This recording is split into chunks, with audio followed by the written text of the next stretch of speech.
சூப்பரா இருந்துச்சு. ஆனா கூட்டமா இருந்துச்சு. எல்லாரும் மயக்க போட்டு விழுறாங்க. தண்ணி கூட இல்ல. எல்லாரும் பசியில மயக்க போட்டு விழுறாங்க. சூப்பரா இருந்துச்சுங்க. வசதிகள்லாம் சரியில்லை, தண்ணி இல்லை, ஒன்றும் கிடைக்கல, ரொம்ப சிரமப்பட்டு போயிட்டோம். நல்லா இருந்துச்சு, ஏற்பாடு இல்லை. நியூஸ்ல போட்டாங்க நிறைய வசதி எல்லாம் விட்டுருக்கேன், ஆனா ஒரு வசதியும் இல்லை. எல்லாரும் கூட்டத்துல மயக்க தான் விடுறாங்க, தண்ணி கூட இல்லாம.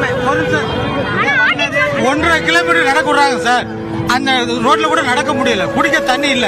கவர்மெண்ட் என்ன சௌகரியம் பண்ணி இருக்கு? ஒரு 4 லட்சம் பேர் வருவாங்கன்னு சொன்னாங்க. அந்த 4 லட்சம் பேருக்கு தக்கன ஏதாவது கவர்மெண்ட் ஏதாவது வசதி பண்ணி கொடுத்தா? எந்த வசதி இல்ல. நாங்க புள்ள குட்டியை கூட்டிட்டு நடந்துட்டு போயிட்டு இருக்கோம். ஆனா தனியா வந்தது ஓகே, இந்த பசங்களோட ஃபேமிலியோட ரொம்ப கஷ்டம். இவ்வளவு அரேஞ்ச் பண்ணாங்க, வெளியே போறதுக்கு ஒரு அரேஞ்ச்மெண்ட்டும் இல்ல. அதே மாதிரி தண்ணி எங்கேயும் இல்ல. ரொம்ப வஸ்ட், இது பண்ணதே வேஸ்ட் சொல்ல